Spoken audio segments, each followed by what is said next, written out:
예, 오늘 우리에게 주신 말씀은 신약성경 사도행전 21장 15절에서 30절 말씀입니다. 그 가운데 사도행전 21장 30절 말씀 한 목소리로 합독하도록 하겠습니다. 시작. 온 성이 소동하여 백성이 달려와 모여 바울을 잡아 성전 밖으로 끌고 나가니 문들이 곧 닫히더라. 아멘. 삼인성호 빗나간 열정 거짓 선동이라는 말씀으로 박철수 목사님께서 말씀 전해 주시겠습니다. 기도드리고 말씀 전하겠습니다. 하나님 아버지, 은혜와 사랑을 감사를 드립니다. 아버지, 날마다의 더위 속에서도 아버지께서 보호하여 주셔서 이 자리에서 예배드릴 수 있도록 인도하시고 허락하심을 감사를 드립니다. 이 시간 함께하여 주옵소서. 예수님 이름으로 기도드립니다. 아멘. 우리가 그 순간순간은 도저히 이해할 수가 없고 그잖아요. 왜 이런 걸 허용하시나 납득할 수는 없지만은 우리가 그걸 받아들이면은 나중에 시간이 지나서 보면 그게 정말로 필요한 순간이었다. 그걸 이제 깨달을 때가 옵니다. 그런데 그 말씀을 자꾸 드리잖아요. 하나님께서 우리 일생을 처음부터 끝까지 딱 보여주시면은 그게 축복일 것인가? 아니라고 확신합니다. 그죠? 내일 무슨 일이 있다. 그럼 어떻게 돼요? 그걸 피하기 위해서 나쁜 일이면은 온갖 생각으로 밤에 잠을 못 자죠. 그러지 않겠어요? 내일 어떤 일이 벌어질지 모르니까 우리가 밤에 발 뻗고 잠을 자는 거죠. 좋은 일이 내일 생긴다. 그럼 어떻게 될까요? 예, 감당을 못 해가지고 잠을 못 자는 거죠. 잠 못 자면 사람 병 걸려요. 금방 죽어요. 하나님께서는 우리가 평강 가운데서 살다가 하늘나라를 오기를 원하시는 거죠. 그래서 어떻게 한다? 일대기를 보여준 게 아니고 바로 발 앞만 보여주시는 거죠. 그게요, 생각할수록 제가 느끼는 게 뭐냐면은 하나님께서 길을 알려주셨다면은 절대로 순종하지 못할 것 같다. 이런 생각이 갈수록 들어요. 저 많이 도망 다녔잖아요. 이렇게 도망 다니다가 여기 선 거잖아요. 근데 만약에 하나님께서 처음부터 이 길을 보여주고 그랬다면 제가 어땠을까요? 전국 딴 데로 도망갔을 것 같아요. 정말로. 몰랐기 때문에 그 고비를 넘기고 다시 되돌아오고 고비 넘기고 되돌아오고 이렇게 온 거지, 결과를 알았다면 몰랐을 거다. 그러니까 하나님께서 말씀하시는 결과를 안다면 순종하기가 더 쉽다, 어렵다? 어렵다. 우리가 사람의 뜻도 우리가 헤아려서 순종하기가 어렵잖아요. 제가 학교를 졸업하고 대학교를 졸업하고 군대를 갔어요. 그러니까 장교로 못 가고 사병으로 갔는데 나이 27인가 이렇게 하고 이제 군대를 갔어요. 그리고 자대를 배치받았는데 거기가 어디냐면 대구 밑에 있는 3사관학교, 그러니까 육군사관학교 말고 장교를 배출하는 사관학교, 거기를 갔는데 제 주특기가 도중에 막 바뀌더라고요. 처음에는 일반 보병이었다가 그 다음에는 그 약제병이었다가 그 다음에는 병리 이런 식으로 막 바뀌어요. 그러니까 자기들 온대로 바꾸는 거예요. 얘를 쓰기는 써야 되는데 일반 보병은 아닌데 고민한 거죠, 그 사람들도. 그래서 이제 제가 그 보직이 많아요. 약제 그것도 있고요, 병리 그것도 있고요. 그런데 병원에 제가 배치를 받았는데 병원에 들어가니까 저한테 뭘 시켰게요? 병원장 당번병. 저하고 아무 상관없는 걸 이렇게 준 거예요. 그걸 어떻게 해요? 그건 국가 명령이니까 순종을 해야 되는 거잖아요. 그런데 배치 받아가지고 일주일 만에 혹한기 훈련이라고, 이제 군대에서 가장 기피하는 게 혹한기 훈련하고 유격훈련이에요. 혹한기는 뭐냐면 한겨울에 그냥 야외에서 훈련 받는 거예요. 잠도 야외에서 자고. 얼마나 힘들겠어요. 그런데 병원장 한 방에 있으니까 질문을 하더라고요. 너한테 두 가지 길을 주겠다. 일주일 혹한기 훈련 갈래? 일주일 휴가 갈래? 휴가. 일주일 휴가. 그러니까 내가 20살 간 넘어서 군대 갔다면은 그렇게 휴가 가겠습니다. 말이 못 나오죠. 이 젊은 게 빠져가지고 이렇게 영창 갈 수도 있는 그 상황이에요. 근데 내가 나이가 몇? 28을 앞두고 있는 27. 12월이니까 뭐라고 그랬게요? 휴가 갑니다. 휴가 갔겠습니다. 그래서 일주일간 그 포상휴가를 나갔는데 내가 공을 세운 게 뭐가 있어? 아무것도 없지. 포상휴가를 일주일을 갔다 오니까 혹한기 훈련이 끝났더라고요. 그러니까 그 하다 못해서 사람인 병원장의 명령도 우리가 나는 이제 그냥 막 가는 인생이니까 이렇게 순종했지만은 순종을 못해요. 여러 가지를 따져야 되잖아요. 근데 바울은 지금 하나님의 명령을 순종하겠다고 예루살렘에 죽기를 각오하고 예루살렘에 갑니다. 전부 말리잖아요. 제자들도 말리고 아는 사람도 말리고. 그냥 말렸나요? 성령의 감동으로 바울이 예루살렘에 가면은 고난을 겪고 결박당할 거야. 그걸 보여주셨잖아요. 그러니까 막는데 그게 바울이 성령께서 주신 음성하고 같았나요? 틀렸나요? 같았어요. 똑같은 걸 보여주셨어요. 너 예루살렘에 가면은 환난을 당하고 고난을 당할 거야. 다른 제자들도 마찬가지로 바울이 예루살렘을 가면은 고난을 당할 거야. 제자들은 말립니다. 그런데 바울은 어떻게 하나요? 하나님께서 처음부터 보여주신 길을 따라서 고난을 당하라고 하나님께서 그랬기 때문에 고난을 당하기 위해서 예루살렘으로 향합니다. 자, 하나님께서는 지금 성령의 감동으로 앞날을 보여주시는데 어떻게 보여주신다? 전체를 보여주지 않고 부분 보여주신다. 그래서 그걸 해석하고 결정하는 건 누구한테 달렸다? 사람에게 달렸다. 그죠? 똑같은 걸 보고도 제자들이 해석한 거하고 바울이 해석한 거하고는 정반대입니다. 그죠? 또 한 가지 여기서 참 의미심장한 게요. 바울이 회심하기 전에 예루살렘에서 떠나면서 제사장들의 대제사장들에게 뭘 받아가지고 떠났나요? 각 곳으로 흩어진 기독교인들을 체포하여서 예루살렘으로 끌고 올 수 있는 고난을 받아갖고 떠났잖아요. 그런데 지금 바울은 예루살렘에 어떻게 갑니까? 기독교인들을 끌고 가는 게 아니고 자신이 가서 결박당하기 위해서 가는 거잖아요. 입장이 지금 정반대잖아요. 우리가 회심이라는 게 뭐라고요? 방향이 바뀌는 게 회심이라고 그랬는데 바울의 경우를 보면은 방향이 바뀔 뿐만 아니라 완전히 처지가 바뀐 거죠. 처지가 똑같은데 방향 바뀐 건 큰 의미가 없어요. 그잖아요. 동쪽으로 가도 꽃길, 서쪽으로 가도 꽃길인데 방향 바뀐다고 뭐가 달라져요? 근데 동쪽으로 가면 꽃길인데 방향을 바꿔서 서쪽에 있는 고난을 향해서 가라. 그랬을 때 서쪽으로 가는 게 회심이죠. 그잖아요. 똑같이 좋은 길이면은 회심이 아니에요. 그건 유흥이지. 유람. 그잖아요. 바울은 어떻게 했다? 자기가 결박될 걸 알면서도 죽기를 각오하고 예루살렘을 향해 갔다. 그래서 드디어 이제 예루살렘에 도착을 했는데요. 그때 보면은 어떻게 하나요?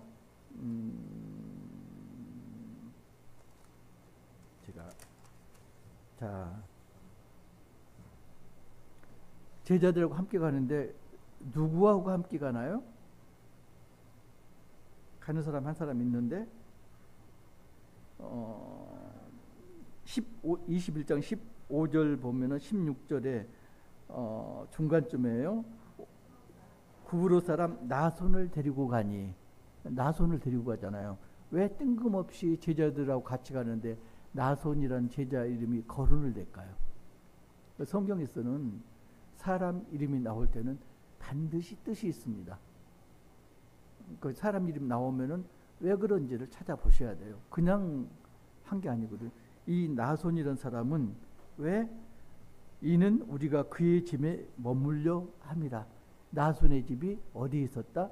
예루살렘에 있었다. 그래서 예루살렘에 가서 어디에 머무른다? 나손의 집에 머물기 위해서 나손과 함께 동행을 했다. 자, 예수님이요 골고다 언덕으로 올라가서 십자가를 지시기 전에 최후의 만찬이 있었습니다. 그죠? 최후의 만찬이 어디서 있었나요? 보통은 이렇게 기록이 안 되어 있는데 보통은 추정하는 게 마가의 다락방, 더 엄밀하게는 마가 어머니 집의 다락방, 그죠? 거기에서 최후의 만찬을 했다. 그래서 하나님께서 예수님이 고난 당하기 직전에 위로를 주시고 휴식을 주신 곳이 어디다? 마가의 다락방이다. 마찬가지로 바울이 예루살렘에 가서 고난 당하기 전에 최후로 휴식을 주신 장소가 어디다? 나손의 집이다. 그러니까 나손 의미가 적지 않습니다. 그죠? 예수님을 바울을 최후로 휴식을 취하게 한 사람. 대단하잖아요. 그 나손의 집에 머물렀다. 그리고 예루살렘에 도착했더니 형제들이 영접했다. 그 바울이 인사를 하고 그동안의 사역에 대해서 말을 했다. 사역이 뭐죠? 하나님의 복음을 전하고 그 다음에 회개하라고 하고, 그죠? 그러니까 믿음과 회개가 바울의 주 포인트였죠. 그런데 바울이 복음을 전할 때 투 트랙을 했습니다. 한 가지로 하지 않고요. 이방인한테 전하는 게 다르고 유대인들에게 전하는 게 달랐습니다. 이방인들에게는 어떻게 했나요? 예루살렘 공의회에서도 그걸 결정을 했잖아요. 이방인에게는 유대인의 관습이나 율법이나 이걸 우리가 강요하지 말자. 할례도 강요하지 말자. 이렇게 했습니다. 그런데 유대인들은 관습을 그대로 유지하는 거. 유대인에 대해서 말이 없었습니다. 그러니까 유대인들은 할례도 하고 그리고 율법도 지키고 이런 식으로 했고요. 이방인들만 유대인들 관습이나 율법이나 할례를 거기에서 자유롭게 이렇게 복음을 전했습니다. 그런데 이제 막상 예루살렘에 왔더니 어떻게 되는가? 20절, 21절 한 몫으로 합독하시겠습니다. 시작. 그들이 듣고 하나님께 영광을 돌리고 바울더러 이르되 형제여 그대도 보는 바에 유대인 중에 믿는 자 수만 명이 있으니 다 율법의 열성을 가진 자라. 네가 이방에 있는 모든 유대인을 가르치되 모세를 배반하고 아들들에게 할례를 행하지 말고 또 관습을 지키지 말라 한 다음을 그들이 들었도다. 자, 이게 사실인가 아닌가요? 바울이 두 가지로 방법을 달리해서 복음을 전했습니다. 이방인에게 하는 거하고 유대인에게 하는 거하고 달리 복음을 전했습니다. 이방인들은 유대인 관습이나 율법이나 할례나 지킬 필요가 없다. 유대인들은 허용을 한 거고요. 근데 지금은 어떻게 한가요? 모든 유대인을 모세를 배반하고 할례를 행하지 말고 관습을 지키지 말라. 누구에게? 유대인들에게 바울이 그렇게 했다고 지금 누가 알고 있다? 유대인 중에 믿는 자, 믿는 유대인 그리스도인 수만 명이 그렇게 여기고 있다. 교회에서 지금 바울에게 경고를 하고 있습니다. 아니란 건 누가 하나요? 바울도 알고 교회 지도자들도 압니다. 그런데 지금 반대로 알고 있는 수만 명이 바울을 지금 벼르고 있는 거죠. 그래서 교회에서 교회 지도자들이 이제 방법을 생각이 납니다. 그러니까 참 한심한 게 이 방법이 성령으로부터 온 방법이어야 되는데 지금 보면은 교회 지도자들 머리에서 짜낸 방법입니다. 사람의 방법입니다. 어떻게 알아? 그 사람들에게 밑보이면 안 되니까 그 사람들이 원하는 대로 행동을 좀 해줘. 지금 유대인 중에서 4사람이 있는데 이 사람은 하나님께 서운한 사람이다. 그런데 서운하면 어떻게 한다?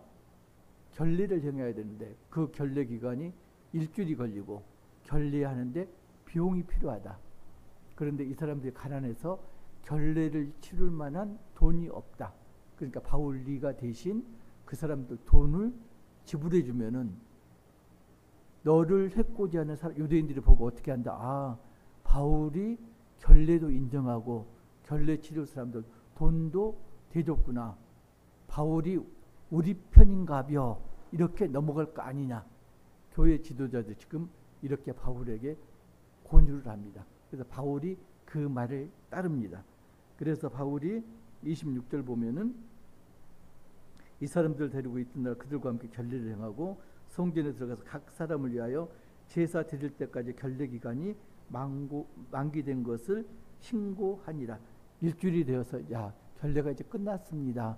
이렇게 성전에 신고를 했습니다. 여러분들 그거 아세요? 제목에 3인 성호라고 써놨는데 지금 머리가 굳어갖고 무슨 말인지 모르죠.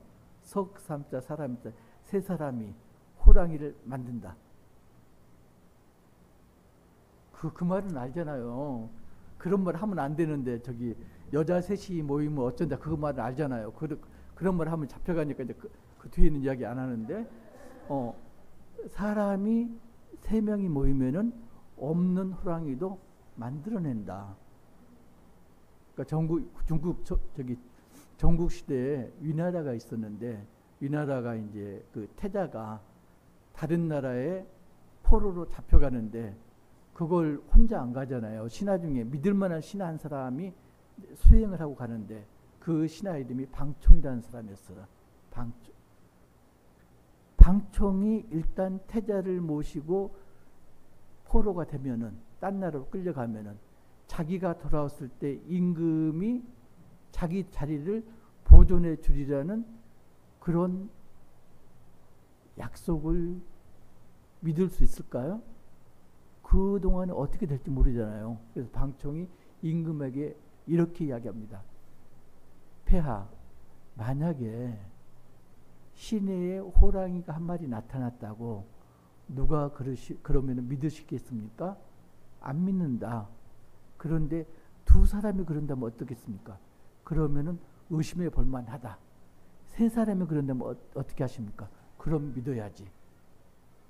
그게 뭔가요? 방총이 떠난 다음에 간신들이 방총에 대해서 험담을 하고 그리고 이렇게 다른 죄를 뒤집어 씌우더라도 나를 믿어달라 그거잖아요. 그리고 나를 불러달라. 그런데 임금이 어떻게 했을까요? 간신들의 말에 넘어가서 방총을 나쁜 사람으로 여기고 다시는 부르지 않았다. 그래서 포로로 잡혀간 그곳에서 쓸쓸히 죽었다. 그게 3인 성호입니다. 그러니까 이게요. 그 말이 뭐냐면은 소문이라는 게 굉장히 무섭다. 이런 맥락이에요. 소문이 뭔가요? 떠도는 이야기. 떠도는 이야기는 뭔가요? 진실이 있을 수는 있는데 그 진실이 100% 진실이다? 아니다. 처음에는 100% 모르지만은 1사람, 2사람 입을 거치면은 그 진실은 어떻게 된다? 희석되고 나중에는 뭐만 남는다? 거짓만 남는다. 묵상하다가 솜사탕이 떠올라요. 솜사탕. 노래 있는데 애들 노래? 그런 노래 있잖아요. 솜사탕이 떠올랐는데 솜사탕이 그러잖아요. 설탕 1스푼을 통 속에 집어넣어서 통을 돌리면 어떻게 되나요? 머리통만한 솜사탕이 나오잖아요. 그리고 그건 설탕 그냥 먹었을 때보다도 훨씬 맛있는 그잖아요. 소문이라는 건 어떤 사람 귀로 들어갑니다. 한 스푼 들어가요. 그러면 어떻게 하는데 내 입맛에, 내 사상에, 내 신념에 맞춰서 소문이 어떻게 된다? 각색이 된다. 그리고 나올 때는 어떻게 된다? 누구 표? 내 표. 메이드 인 나. 이렇게 해서 소문이 나온다. 그런데 그게 한 사람이 아니고 여러 사람을 거치면 어떻게 될까요? 진실은 없어집니다. 뭐만 남나요? 각 사람의 욕망만 담겨 있습니다. 어떤 사람은 빨간 솜사탕, 어떤 사람은 파란 솜사탕. 그죠? 욕망에 따라서 소문이 달리 나타납니다. 그게 어느 집단에서 의도하고 소문을 퍼뜨리면 어떻게 되나요? 그 집단 사람의 의도에 따라서 소문이 퍼져 나갑니다. 그걸 전문용어로 뭐라고 그러나요? 카더라 통신. 그잖아요. 누가 어땠다더라. 부정선거를 했다더라. 그리고 어떻게 되나요? 그 소문을 퍼뜨린 주체는 그걸 100% 신뢰를 하죠. 그게 거짓으로 밝혀져도요. 그건 모함이에요. 모함이에요. 그건 그 사람들 입장에서는 진실입니다. 지금 유대인이 그러고 있다니까요. 바울이 실제적으로 할례를 행하지 말고 율법을 안 지켜도 된다. 누구한테 했다고요? 이방인에게. 근데 이 사람들 뭐라고 그런다? 모든 이방에 있는 유대인들에게 바울이 그렇게 했다. 지금 그렇게 믿고 있습니다. 그 사람들이 어떤 사람이더라고요? 보면은 그렇게 사람들 충동질하는 사람들이 27절 보면은 아시아로부터 온 유대인. 아시아가 어떤 곳이죠? 바울이 성공적으로 복음을 전한 곳. 거기에서 온 유대인들이 유월절을 맞아서 세계 곳곳에 있는 유대인들이 예루살렘으로 모여들었습니다. 그 많은 사람들 앞에서 무리를 충동합니다. 에베소에도 무리를 충동한 사람이 있었는데 누구죠? 아데미 여신상을 만들어 팔던 은장색 데메드리오. 충동하잖아요, 무리를. 그래서 극장에서 그러잖아요. 아데미 여신을 연호하잖아요. 크다 아데미 여신이요. 지금 똑같은 현상이 벌어진 겁니다. 무리를 충돌해서 28절 보면은 이스라엘 사람들아 도우라. 이 사람은 각처에서 우리 백성과 율법과 이곳을 비방하여 지금 없는 사실을 지금 날조하고 있습니다. 그죠? 유대인들에게 그렇게 하지 않았는데 우리 백성과 율법을 비방했다. 예루살렘 성전을 비방했다. 그리고 헬라인을 데리고 성전에 들어가서 성전을 더럽혔다. 거기에 대한 이제 그 설명이 29절 보면은 드로비모라는 사람이 바울과 함께 시내에 있었는데 드로비모를 바울이 성전으로 데리고 들어갔다. 지금 이렇게 거짓을 말하는 거죠. 크게 지금 두 가지로 모함을 하고 있습니다. 모든 이방 유대인들에게 유대인 관습과 율법과 할례를 지키지 말고 그렇게 말했고 예루살렘 성전을 못 오겠다. 유대인들을 못 오겠다. 비방했다. 이거 하나 하고 두 번째는 이방인을 데리고 성전에 들어갔다. 성전 그림 지난주에 여정 목사님 보여주셨잖아요. 그죠? 이방인 애들이 있고 여인들 애들이 있고 유대인 남자들이 있고 그 다음에 제사장만 들어갈 수 있는 이렇게 나눠줬잖아요. 그래서 이방인은 어디까지 들어갈 수가 있다? 이방인의 뜰까지 성전 밖까지 들어갈 수 있는데 바울이 어디까지 데려가 있다? 남자들의 뜰까지 들어갔다. 지금 이 이야기인 거예요. 그러니까 두 가지 거짓을 가지고 바울을 모함하는데 사람은 어떤 존재다? 자기가 듣고 싶은 것만 듣는 존재다. 그래서 그런 집단에 속해 있으면 끼리끼리 모이잖아요.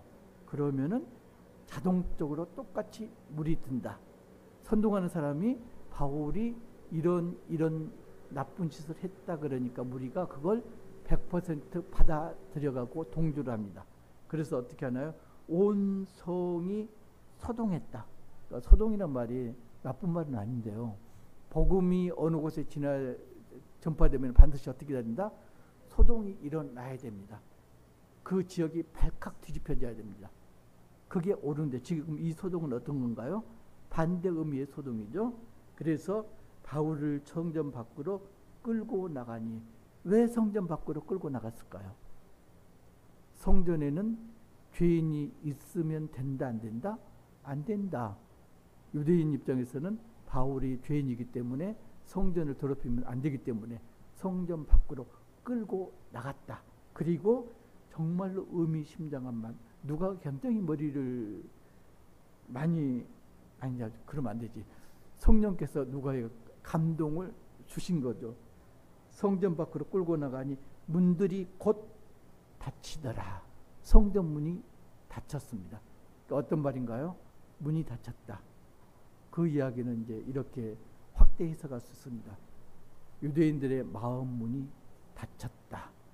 복음에 대한 마음이 닫혔다.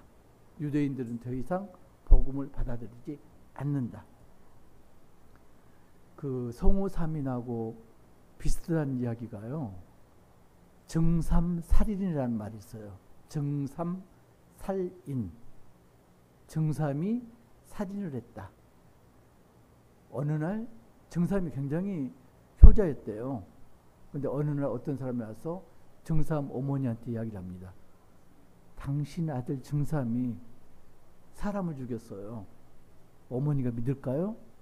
내 아들은 세상에 있는 모든 아들이 그렇더라도 내 아들은 그럴 애가 아니야. 그런데 얼마 있다가 또 한 사람이 왔습니다. 당신 아들이 정삼이가 사람을 죽였어요. 어떻게 한다고요? 갸웃 하잖아요. 아까 왕이 그랬잖아요. 의심해 볼만 하다. 그잖아요. 그랬는데 한 사람이 더 와서 당신 아들이 사람을 죽였어요. 정삼 엄마가 어떻게 했을까요? 담을 넘어서 도망갔어요. 연좌제에 걸리잖아요. 아들이 사람을 죽였으니까 부모도 연좌제에 걸려서 사형당하잖아요. 그래서 담을 넘어서 도망갔다. 정삼이 누구냐? 정자의 아명이 정삼이다. 정자가 누구죠? 공자의 제자인데 공자 제자 중에서 효행이 높기로 인정받은 제자. 그런 정자의 어머니조차도 세 사람 말에 넘어간다니까요. 유대인들이 괜히 바울을 잡아 족치는 게 아니에요. 그런데 웃을 일 아니고 우리는 안 그런가요? 우리는, 여러분은 소문이요, 한 사람 두 사람 거치면은 그걸 뭐라고 그러냐, 도설. 그래, 길도자 써서 길에 떠도는 말. 그게 이제 어떤 집단이나 사람이 의도를 가지고 조작을 하면은, 카더라 통순이 되면은 그걸 뭐라고 하죠? 요사스러울 요자를 썼고 요설. 사람을 현혹시키는 말. 그러면 요설이 되면은 그 다음부터는 목적을 가지고 소문이 돌아다닙니다. 지금도 그러잖아요. 우리가 그 실상을 목격하고 있잖아요. 그죠? 아직도 누구? 처음에는 정광훈 말에 흔들려 가지고 그렇게 하다가 지금은 누구? 자칭 타칭 뭐 일타 역사 강사는 전환길 말에 의해서 국민의힘이 지금도 흔들리고 있잖아요. 요설입니다. 그가 소문에서 지금 발전해갖고 요설 단계까지 온 겁니다. 요설은 어떻게 된다? 요설은 나라를 망하게 합니다. 그렇잖아요. 보통 이야기하는 게 그 여자가 꼬리친다 이 이야기도 하면 안 되는데 그런 이야기 하잖아요. 그게 여자가 꼬리친다 그럴 때, 여우가 꼬리친다 그럴 때 여우 자체가 요사스러운 동물이다 이렇게 단정을 지은 거잖아요. 지금 우리는 그렇게 하고 있지 않은지 생각을 해봐야 됩니다. 끼리끼리 모인다고 그럽니다. 그죠? 끼리끼리. 그래서 착한 사람은 착한 사람끼리 모이고요. 그리고 악한 사람은 악한 사람끼리 모입니다. 아마 7년쯤 되면요, 이제 서서히 주위에서 사회 친구들이 떨어져 나갈 때입니다. 지금도 사회 친구가 많다 그러면은 가슴에 손을 얹고 생각을 좀 해보셔야 됩니다. 왜요? 끼리끼리 모입니다. 나도 세상 모임에 가면 재미가 없고요. 세상 친구들도 나하고 같이 있으면 재미가 없고 어려워요. 그래서 한 번, 두 번 거듭되면은 서로가 경혼시됩니다. 언제 한번 만나지가 어떻게 되느냐? 약속이 아니고 말치레가 됩니다. 그죠? 언제 한번 밥 한번 먹지? 그 언제가 언제일까요? 아마 예수님 재림하실 때까지는 안 올 겁니다. 점점 그렇게 돼요. 그게 정상입니다. 나중에는 누구만 남아있다? 공동체만 남아있다. 그게 자연스러운 현상이고요. 바람직한 현상입니다. 잠언 6장 16절 보면요. 잠언 6장 16절. 제가 읽을게요. 여호와께서 미워하시는 것, 곧 그의 마음에 싫어하시는 것이 애인 일곱 여섯 가지가 있대요. 싫어하시는 게. 그게 교만한 눈과 거짓된 혀, 그다음 무죄한 자의 피를 흘리는 손과 악한 계교를 꾀하는 마음과 빨리 악으로 달려가는 발과 거짓을 말하는 망령된 정인과 그리고 형제사가 사이를 이간하는 자입니다. 그러니까 여섯 일곱 가지 하나님께서 미워하는 것 중에서 지금 보면은 거짓된 혀, 거짓을 말하는 망령된 정인, 형제 사이를 이간하는 자, 세 가지가 절반이 하나님께서 싫어하시는 거다. 그런데 그게 어떤다? 끼리끼리 모이기 때문에 그런 사람은 그런 사람끼리 모인다. 이렇게 이야기를 합니다. 그래서 이제 보면은 성경에는 이걸 경고하는 말씀들이 있습니다. 출애굽기 23장 1절 보면 너는 허망한 풍설을 전하지 말고 소문을 전파하지 말래요. 그리고 악인과 연합하여 무고하게 모함하는 증인이 되지 말고. 그러니까 우리는 그냥 쉽게 소문을 전하고 뒷담화를 합니다. 근데 그게 뭐라고요? 하나님께서 미워하는 짓이다. 에베소서서는 이렇게 말합니다. 4장 29절에 보면은 무릇 더러운 말은 너희 입 밖에도 내지 말고. 더러운 말은 입 밖에도 내서는 안 된다고 이야기합니다. 그런데요, 이게 참 한심한 게 남의 말하는 게 괴롭나요? 즐겁나요? 뒷담화를 왜 할까요? 뒷담화는 스트레스를 풀기 위해서 뒷담화를 해요. 그 목적으로 안 했는데 하고 나면 속이 시원해요. 그죠? 근데 대부분의 뒷담화는 뭐죠? 남을 칭찬하는 말이다? 아니다. 남을 비난하는 말이다. 그죠? 남의 흠집을 꼬집고 약점을 헤집고 이게 뒷담화의 전부잖아요. 근데 그게 즐거워요. 그래서 잠언 보면요, 재밌는 말이 있어요. 잠언 26장 22절. 남의 말하기를 좋아하는 자의 말은 뭐하고 같다? 별식과 같다. 별식이 뭔가요? 특별한 음식, 스페셜 음식, 맛집의 음식과 같아서 뱃속 깊은 데로 내려가느니라. 그래서 뒷담화하는 사람들은, 뒷담화를 좋아하는 사람들은 뒷담화를 끊지를 못합니다. 우리가 그러잖아요. 맛있는 음식을 먹을 때 살이 쪄, 건강이 안 좋아 하면서도 계속 먹잖아요. 지금 뒷담화나 소문이 그거하고 같다. 그래서 어떻게 해야 된다? 거기에 잡아먹힌다. 죄가 뭐라고요? 하나님에게서 멀어지는 게 죄다. 그런데 거짓은 뭐에서 먼 게 거짓이다? 진실에서 먼 게 거짓이다. 그런데 거짓은 누구에 속해 있다? 거짓은 사탄에 속해 있다. 사탄은 거짓의 압이다. 결과적으로 어떻게 되나요? 거짓말 한다는 것은, 뒷담을 한다는 것은, 소문을 옮겨 전한다는 것은 내가 누구다? 사탄에 속한 자이다. 그러면 나는 누구다? 하나님께서 하나님으로부터 멀어지는 자다. 죄인이다. 그래서 그러므로 뭐다? 뒷담화나 소문을 옮기는 건 죄다. 여러분들 뒷담화 좋아하세요? 뒷담화는 해서는 안 됩니다. 소문 옮기는 걸 좋아하시나요? 진실을 옮기는 사람은 거의 없어요.